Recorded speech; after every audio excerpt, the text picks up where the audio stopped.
அறம் நாடு பார்வையாளர்களுக்கு வணக்கம். இன்று நம்முடன் இணைந்திருக்கும் சிறப்பு விருந்தினர் அரசியல் விமர்சகர் வரலாற்று ஆய்வாளர் கிருஷ்ணவேல் அவர்கள். வணக்கம். வணக்கம். இஸ்ரேல் ஹமாஸ் மோதல் தொடங்கி பல மாதங்கள் ஆகிவிட்டது. நம்ம அப்டேட்கள் நம்ம பேசிகிட்டே இருக்கோம். இப்போ என்ன சூழல் நடந்துகிட்ருக்கு? பல கப்பல்கள் தாக்கப்பட்டதாகவும் செய்திகள் வருது. சின்வார் தப்பித்து விட்டார் அப்படின்ற பிரச்சாரத்தை ரொம்ப வலுவாக இஸ்ரேல் எடுத்துகிட்டு போகுது. எகிப்துக்கு தப்பித்து விட்டார், கிட்டத்தட்ட குடும்பத்தோடவே தப்பித்து விட்டார் அப்படின்ற குற்றச்சாட்டு. போராளி குழுக்களுக்கும் சரி, அங்கே இருக்கிற பாலஸ்தீன மக்களுக்கும் இது எந்த அளவுக்கு உளவியல் ரீதியாக ஒரு ஏமாற்றத்தை கொடுக்குன்றதும் நம்மளால் புரிஞ்சிக்க முடியுது. என்ன நிகழ்ந்துட்டு இருக்காங்க? இந்த சின்வார் ஓடி போயிட்டாரு அப்படின்றது, அந்த ஒரு நரேஷனை செட் பண்ணுறது யாருன்னா இஸ்ரேல் தான் செட் பண்ணிகிட்டு இருக்கு. அதுவும் எப்படி சொல்லி செட் பண்ணிகிட்டு இருக்கிறாங்கன்னா, ஒரு பழமொழி சொல்லுவாங்களே, ஆடு நனையுதுன்னு ஓனாய் அழுதுதான் அப்படின்னு ஒரு பழமொழி சொல்லுவாங்களே, அந்த மாதிரி ஒரு கதை சொல்லிகிட்டு இருக்காங்க. என்னென்னா, ராஃபா பகுதியிலிருந்து எகிப்துக்கு தப்பிச்சு செல்லணும் அப்படின்னு சொன்னால் அதுக்குன்னு ஒரு சில அந்த வேலைகளை செஞ்சு கொடுக்கறதுக்கு சில ஆட்கள் இருக்காங்க. அந்த ஆட்கள்கிட்ட குறைஞ்சது $5000. $5000, ஒரு டாலர்னால் கிட்டத்தட்ட 90,000 ரூபா. இப்போ நம்ம இந்திய மதிப்பில் கணக்கு போட்டிங்கன்னா ஒரு சுமார் 4.5 லட்சம் ரூபாய் செலவு பண்ணால் தான் அந்த ஏஜெண்ட்டுக்கு இவங்களை பத்திரமா கொண்டு போய் எகிப்து பகுதியில் விடுவாங்க. அதுக்குன்னு அவங்க ஒரு ரூட் ஏதாவது ஒன்று வச்சுருப்பாங்க. அது மாதிரி அந்த பக்கமாக கூப்பிட்டு போய் உள்ளே விட்ருவாங்க. இப்போ கூட ரீசெண்டாக டங்கின்னு ஒரு படம் வந்திருக்கு, பார்த்துருக்கீங்களான்னு தெரியல. நம்ம ஷாருக் கான் நடித்த படம், ரொம்ப அருமையான படம். நானே ரொம்ப ரசித்து பார்த்த படம்னு வைங்களேன். பஞ்சாபிலேருந்து எப்படி பாஸ்போர்ட் வீசா இல்லாமல் இங்கிலாந்து போய் சேர்றாங்க, அவங்க எப்படி மறுபடியும் இந்தியாவுக்கு சேர்றாங்கன்ற மாதிரி சிம்பிளாக ஒரு ஸ்டோரியில் என்ன வச்சு அழகாக ரொம்ப விறுவிறுப்பாக பண்ணியிருந்தாங்க. இப்போ அந்த மாதிரி ஒரு ரூட்டில் கூப்பிட்டு போனால் ஒரு ஆளுக்கு 4.5 லட்சம் ரூபாய் செலவாகும். ஆனால் சின்வாரும் முன்னணியில் இருக்கக்கூடிய தலைவர்களும் தங்கள் குடும்பங்களை 10 பைசா செலவு இல்லாமல் கொண்டு போய் எகிப்தில் விட்டாங்க அப்படின்னு ஒரு நரேஷன் செட் பண்ணுறாங்க. அது என்ன, ஆடு நனையுதுன்னு ஓனாய் அழுதுதான்ற மாதிரி. ஆனால் சின்வார் அப்படி தப்பிச்சு போயிட்டாரா அப்படின்னு கேட்டோம்னா அதிகாரப்பூர்வமாக அப்படி எந்த செய்தியும் உறுதி செய்யப்படவில்லை. அப்போ நல்லா யோசிச்சு பாருங்கள், இதில் இவங்களோட இரட்டை வேடம் எப்படி இருக்குன்னு. ராஃபா பகுதியில் தாக்குதல் நடத்துகிறேன் கேட்டால் அங்கே தான் சின்வார் இருக்காருன்னு சொல்கிறேன். ஆனால் இன்னொன்று என்ன சொல்கிறேன், சின்வாரும் அவர் குடும்பமும் தப்பிச்சு போயிட்டாங்கன்ற. இப்போ ரெண்டில் எது உண்மை அப்படின்னு ஒரு கேள்வி வருதா? ஒரு நபரை கொண்டு போய் சேர்க்கறதுக்கு 4.5 லட்சம் ரூபா ஆகும். அந்த செலவே இல்லாத மாதிரி உன் குடும்பத்தை மட்டும் நீ கொண்டு போய் சேர்த்துட்ட அப்படின்னு சொல்கிறேன். அதே நேரத்தில் இன்னொரு பக்கம் என்ன சொல்லிட்டு இருக்காங்க, அவர் ராஃபாவில் இருக்கார், அதனால தான் நாங்கள் ராஃபாவில் தாக்கணும். அவர் கான் யூனிஸில் இருக்கார், அதனால தான் கான் யூனிஸை தாக்கணும்னு. மொத்தத்தில் உனக்கு சின்வார் எங்கே இருக்காருன்னு தெரியாது. அதுதான் முக்கியமான கண்டிஷன். சரி, சின்வார் காணாமல் போயிட்டாரா, செத்து போயிட்டாரா, இல்லைன்னா தப்பிச்சு போயிட்டாரா அப்படின்னு கேட்டால், இந்த மாதிரி நேரங்களில் தலைவர்கள் தப்பித்து செல்வது தான் அறிவுடைமை. என்ன கேட்டால், பிரபாகரன் களத்தில் இறந்தது தவறு. அவர் செத்துருக்கக்கூடாது, அவர் தப்பிச்சு போயிருக்கணும். தப்பே கிடையாது.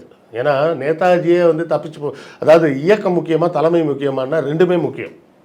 ஒரு கட்டத்தில் எல்லாமே போயிடும் அப்படின்ற மாதிரி இருந்ததுன்னா தலைமையாவது மிச்சம் இருந்தால் தான் மறுபடியும் கட்டமைக்க முடியும். இப்போ தலைமையே இல்லைன்றப்ப அது மொத்தமாகவே முடிஞ்சு போன மாதிரி ஆகிடுச்சா. எந்த ஒரு இயக்கமும் பார்த்திங்கன்னா அந்த தலைமையை மட்டும்தான் நம்பி தான் நிற்கும்.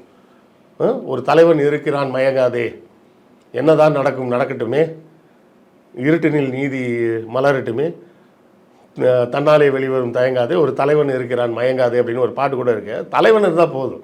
நேதாஜியே இந்தியன் நேஷனல் ஆர்மி கேப்சர் ஆனப்போ எல்லாரும் சேர்ந்து தப்பிச்சு போங்கன்னு தான் சொன்னாங்க. ஜப்பான் டீம் உங்களை பத்திரமா கொண்டு போய் ஒரு ஏரியாவில் விட்டுறோம், இந்த மங்கோலியா பகுதியில் ஒரு பக்கத்தில் விட்டுறோம், அங்கேருந்து நீங்கள் ரஷ்யா போயிடுங்க, தொடர்ந்து இந்த போராட்டத்தை மறுபடியும் முன்னெடுக்கலாம் அப்படின்னு தான் சொன்னாங்க. ஆனால் அவர் என்ன சொன்னார்னா, நான் போக மாட்டேன்னார். சரி, உண்மையான தலைவர்கள் அப்படி தான் இருப்பாங்க, போக மாட்டாங்க. மற்றவங்க போக சொல்லுவாங்க, போனால் நல்லது, என்னோடய கருத்தும் அதுதான். ஆனால் உண்மையான தலைவர்கள் போக மாட்டாங்க. பிரபாகரனும் போகலை, நேதாஜியும் போகலை, இங்கே சின்வாரும் போகலை. ஏன்னா 3 நாளைக்கு முன்னாடி அவர் பேட்டி கொடுத்துட்டார்.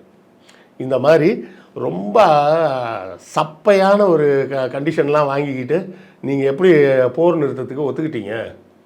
இந்த படைப்பு, அந்த அல்கசாம் படைப்பிரிவு இருக்குல்ல, அதோட தலைவருக்கு அவர் இது கொடுக்குறாரு, அறிக்கை கொடுக்குறாரு. அவங்களுக்குள்ளே ஒற்றுமை இல்லைன்னு இல்லை.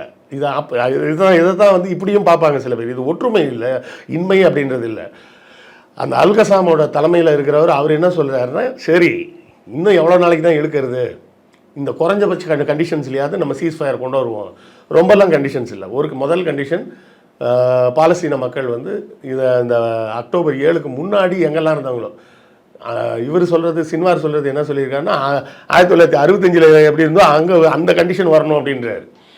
இவர் என்ன சரின்னு ஒத்துக்கிட்டாருன்னா அக்டோபர் 7க்கு முன்னாடி வர என்ன நிலைமையில் இருந்ததோ, வடக்கு காசாவில் இருந்தவங்க அங்கே போட்டோம், சென்ட்ரல் காசாவில் இருந்தவங்க அங்கே போட்டோம், அதுக்கெல்லாம் அனுமதிக்கணும், இராணுவம் வெளியேறணும், ஹாஸ்டேஜஸை எக்ஸ்சேஞ்ச் பண்ணிக்கணும், குறைஞ்சது 6 வாரத்துக்கு போர் நிறுத்தம் அப்படின்னு இந்த ஒரு 5 கண்டிஷன் மட்டும் தான் போட்டாங்க. சின்வார் வந்து தெளிவாக சொல்லிட்டார், இது தேவையில்லாத ஒப்பந்தம், நீங்கள் எதுக்கு ஒத்துக்கிறீங்க? நம்ம தான் வந்து ஸ்ட்ராங் ஹோல்டாக இருக்கும், அவங்க வந்து வீக்காக தான் இருக்கிறாங்க. இப்போதைக்கு அமைதி பேச்சுவார்த்தை அவங்களுக்கு தான் தேவையே தவிர நமக்கு தேவையில்லை. நாம் வந்து எதையும் இழக்கலை, நாம் எல்லாத்தையும் கையில் தான் வச்சுருக்கிறோம். இன்னும் போர் நமது கைப்பிடியில் தான் இருக்குது. அப்படி இருக்கும்போது இப்படி ஒரு இன்னும் கொஞ்சம் ஸ்ட்ராங்கான டிமாண்ட்ஸ் வச்சுருக்கணும். நீங்கள் இந்த டிமாண்ட்ஸ் பத்தாது அப்படின்னா அவர் வந்து அறிக்கை விடுறார். அது வந்து ஒற்றுமையின்மைன்றதுக்காக இல்லை, இதை வந்து அவர் தனியாக ஃபோன் பண்ணி பேசியிருக்கலாம். அவர் ஏன் அறிக்கையாக விடுறாரு அப்படின்னு சொன்னால், ஃபோன் பண்ணி பேசிக்கலாம்ல, இல்லை ஃபோன் பண்ணி பேச மாட்டாங்களா 2 பேரும்? அதை விட்டுட்டு அறிக்கையாக அவர் வெளியிடுறதுக்கு முக்கிய காரணம் என்னென்னா, நான் எங்கேயும் போகல, இங்கே தான் இருக்கேன் அப்படின்னு சொல்கிறதுக்காக தான். அந்த பாயிண்ட்டை நம்ம கவனிக்கணும். அவர் நான் எங்கேயும் போகலடா, இங்கேயே தான் உட்காந்துருக்கிறேன், நீங்கள் என்ன வேணால் கதை விடுங்க அப்படின்னு சொல்கிறதுக்கு உண்டான பதிலாக தான் இந்த இடத்துல நீங்கள் சின்வாரோட அறிக்கையை பார்க்கணும். ஸோ அவர் தெளிவாக சொல்லியிருக்கிறாரு. அதன் மூலமாக நமக்கு என்ன தெரியுது, சின்வார் எங்கேயும் போகலை, இங்கே தான் இருக்கிறார். ஹெஸ்புல்லா அந்த பக்கம் தாக்குதுன்னு சொன்னோம், ஹவுதி இந்த பக்கம் அடி விழுகிறாங்க. என்ன பண்ணிட்டு இருக்காங்க ஹவுதி? அதாவது ஏற்கனவே ரூபி மார் அப்படின்னு சொல்லி ஒரு கப்பல், அது ஒன்றுமே ஆகலை அப்படின்னு பிரிட்டிஷ் வந்து சூட அமர்த்தி சத்தியம் பண்ணுவாங்கன்னு சொல்லுவாங்களே, அந்த மாதிரி சொன்னாங்க. டெய்லி கண்டிஷன் என்ன அப்படின்னு சொல்லி, எவ்வளோ தூரம் முங்கி இருக்கு பாரு அப்படின்னு சொல்லி ஃபோட்டோ எடுத்து அவங்க வெளியிட்டுக்கிட்டே இருக்கிறாங்க. கடைசியாக வந்த வெளியீட்டில் 75% கடலுக்குள்ளே போயிட்டு இன்னொரு 4% மட்டும் மேலே தூக்கிட்டு நிற்கிது. அதுவும் இதுக்குள்ளே ஃபுல்லாகவே முங்கி இருக்கும். ஸோ அந்த ரூபி மார்னு ஒரு பெரிய கப்பல் மொத்தமாக பொங்கலாயிருச்சு. ரெண்டாவது பார்த்தீங்கன்னா, ஒரு 3-4 நாட்களுக்கு முன்னாடி ட்ரூ கான்ஃபிடன்ஸ் அப்படின்னு சொல்லிட்டு அமெரிக்காவோட ஒரு கப்பல். ஸோ இந்த ட்ரூ கான்ஃபிடன்ஸ் கப்பல் ஒரு மிகப்பெரிய தாக்குதல், அதில் அமெரிக்காவுக்கு மிகப்பெரிய சேதாரம்னா என்ன சேதாரம்னா, இமேஜ் காலி. அதாவது ஒரு பெரிய ரவுடி ஒருத்தர் இருப்பான், திடீர்னு பார்த்தா ஒரு சின்ன பையன் வந்து சரக்குன்னு கத்தியை வச்சு ஒரு சொருகிட்டு போயிடுவான். அவ்வளோ பெரிய தாதாவை இந்த சின்ன பையன் போட்டானான்னு ஊர் பூரா பேசிகிட்டு இருப்பாங்க. இது வந்து பல ரவுடிகளோட கதைகளில் நம்ம படிச்சிருப்போம். ஊரில் அவன் அவ்வளோ பெரிய ரவுடியாக இருந்தான். கடைசியில் பார்த்தா நைட்டு சைக்கிளில் ஒரு பையன் வந்தான், சரக்குன்னு வந்து ஒரு சொருகிட்டு போயிட்டான், மொத்தமாக முடிஞ்சு போச்சு, அவர் செத்து போயிட்டாரு. இந்த கோலி சோடா படத்தில் ஒரு சீன் வரும், என்னன்னா ஒருத்தனை போயிட்டு அவனை கொலை பண்ண மாட்டாங்க, அவன் போயிட்டு அவன் தலையில் ஒரு ரூபாய் காயினை வச்சுட்டு தலைமுடியை மட்டும் எடுத்துன்னு வந்துடுவாங்க. ஸோ அது என்ன ஆகுதுன்னா, இது வந்து அந்த இமேஜை டோட்டலாக டேமேஜ் பண்ணுது. இந்த போரில் வந்து தேவையில்லாமல் அமெரிக்காவும் பிரிட்டனும் உள்ளே வந்து அசிங்கப்பட்டது தான் மிச்சம். ஏன்னா இப்போது இருக்கக்கூடிய இந்த நவீன காலத்தில் பழைய மாதிரி துப்பாக்கி வச்சுக்கிட்டு மிசைல் வச்சுக்கிட்டுலாம் யாரையும் ஜெயிக்க முடியாது. ஏன்னா மிசைல் எல்லாருக்கும் கிடைக்கிது. உனக்கு ஒருத்தனுக்கு அமெரிக்கா சப்ளை பண்ணுறான்னா, இன்னொருத்தனுக்கு சைனா சப்ளை பண்ணுறான், இன்னொருத்தனுக்கு ரஷ்யா சப்ளை பண்ணுறான். எல்லாமே ஈக்குவலான ஆயுதங்கள், ஈக்குவலான டேமேஜ் தான். யார் மேலே முதல்ல போட போகிறாங்க அப்படின்றது மட்டும்தான் கேள்வியே தவிர இது ஒன்றும் பண்ண முடியாது. இந்த இன்னொரு கப்பல் வந்து பார்த்திங்கன்னா, அது வந்து ஒரு பேட்டில் ஷிப்பு, அதாவது பேட்டில் ஷிப் இல்லை, அது வந்து ஃப்ரிகேட் அப்படிம்பாங்க. அதாவது ஃப்ளைட் போகிற ரன்வேயோடு இருக்கக்கூடிய ஒரு ஷிப்பு. அதாவது சாதாரண பேட்டில் ஷிப்பில் வந்து ரன்வேலாம் இருக்காது. இந்த கப்பல் வந்து எப்படின்னா ரன்வேயோடு இருக்க கப்பல். ரன்வே இருக்குன்னா என்ன அர்த்தம்னா, ஃபைட்டர் ஜெட் ஃப்ளைட்லாம் சொல்கிறோம் பார்த்தீங்களா, இந்த மிக்கு, அப்புறம் நம்ம ரஃபேல், இந்த மாதிரி விமானங்கள் இருக்குல்ல, இந்த மாதிரி விமானங்கள் வந்து வேகமாக போகும், ஆனால் குறைஞ்ச தூரம் தான் போகும். இந்த பிரச்சனை எப்போ வந்ததுன்னா, 2ஆம் உலகப் போரில் வந்தது. யாருக்கு? அமெரிக்காவுக்கு வந்தது. எப்படின்னா, அமெரிக்காவோட ஒரு ஏர்பேஸ் வந்து ஆஸ்திரேலியா பக்கத்தில் இருக்குது. அங்கே வந்து ஜப்பான் குண்டு போட்டான். ஜப்பானுக்கு ஈஸி, ஏன்னா அங்கேருந்து வந்து போட்டுட்டு திருப்பி ஜப்பான் போயிடுவோம். பதிலுக்கு அமெரிக்கா போய் குண்டு போடலான்னா போட்டுட்டு திரும்பி வர்ற அளவுக்கு அவங்கக்கிட்ட அந்த ஃப்ளைட்டில் வந்து ஃபியூவல்ஸ் கிடையாது. அதனால என்ன பண்ணாங்க, போய் ஜப்பானில் போய் குண்டை போட்டுட்டு அங்கேருந்து ஃப்ளைட்டை தூக்கிட்டு சைனா போயிட்டாங்க. சைனாவில் போய் இறக்கிட்டாங்க. சைனாவில் போய் இறங்கி அங்கேருந்து அகதிகளாக மாறி திருப்பி ஒரு மாதிரி வந்து சேர்ந்தாங்கன்னு வைங்களேன். இங்கேயும் அதே சிக்கல். இவங்களுக்கு வந்து இந்த கப்பலை ஃப்ளைட்டை வந்து அமெரிக்காவிலேருந்து கொண்டு வந்து இங்கே குண்டு போட்டுட்டு திருப்பி போக முடியாது. அதனால் என்ன பண்ணுவாங்க, கப்பலில் தூக்கி வச்சு கொண்டு வந்துடுவாங்க. கப்பல்லே பார்த்தீங்கன்னா ஒரு சின்ன ரன்வே மாதிரி ஒன்று இருக்கும். அந்த ரன்வேல பார்த்தீங்கன்னா அது ஒரு ஹூக் மாதிரி இருக்கும். அந்த ஹூக்கில் பின்னாடி மாட்டி வச்சுருப்பாங்க. அந்த ப்ரொப்பல்லர் ஓட ஓட ஓட இந்த இதை இழுத்து பிடிச்சிருக்கும்.